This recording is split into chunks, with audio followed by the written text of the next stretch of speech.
গাইবান্ধায় চলতি মৌসুমে লক্ষ্যমাত্রার চেয়ে বেশি জমিতে বোরো ধানের আবাদ হয়েছে। ধানের আবাদ বেশি হলেও ন্যায্য দাম পাওয়া নিয়ে শঙ্কায় রয়েছেন কৃষক। তবে সরকারিভাবে ধান সংগ্রহ শুরু হলে মিলবে ন্যায্য দাম, বলছে কৃষি বিভাগ। গাইবান্ধার বিস্তীর্ণ মাঠে বাতাসে দোল খাচ্ছে সোনালী ধানের শীষ। এবার জেলায় আগাম বোরোর চাষ হয়েছে, এখন চলছে কাটার উৎসব। ওয়ালটন আবারও মিলিয়নিয়ার অফারে ওয়ালটন ফ্রিজ কিনে আপনিও হয়ে যেতে পারেন মিলিয়নিয়ার।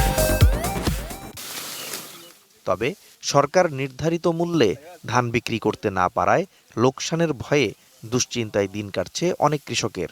হেক্টর প্রতি ফলন 6.5 থেকে 7.5 টন হলেও ন্যায্য দাম পাওয়া নিয়ে শঙ্কায় তারা। দাম যদিও একটু ভালো দিছে, কিন্তু আসল দামে তো বিক্রি করতে পারতেছি না। ইরি ধান তো খুব ফলন ভালো হয়েছে, কিন্তু খরচ খুবই বেশি। কৃষকের অভিযোগ, ধানের প্রকৃত মূল্য থেকে বঞ্চিত তারা। তাই মধ্যস্বত্বভোগী নয়, সরাসরি কৃষকের কাছ থেকে ধান কেনার দাবি তাদের। সরকার সরাসরি আমাদের কাছ থেকে কিনে নিলে হয় না, তাহলে আমরা লাভ ভালোই পাইলাম। ধান আমার ভালো কি লাভ, আমরা ধান তো নিজে বেচতে পাই না।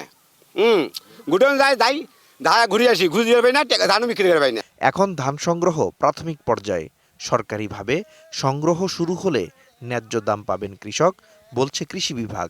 আমি মনে করি বর্তমানে যে বাজার রয়েছে এটি আর একটু বৃদ্ধি পাবে, কারণ সরকার ধান চাল সংগ্রহের জন্য যে ঘোষণা দিয়েছে সেই অনুযায়ী এই ধান চাল সংগ্রহ শুরু হলেই এটার বাজার মূল্য বৃদ্ধি পাবে এবং কৃষকরা তাদের ন্যায্য মূল্য পাবে।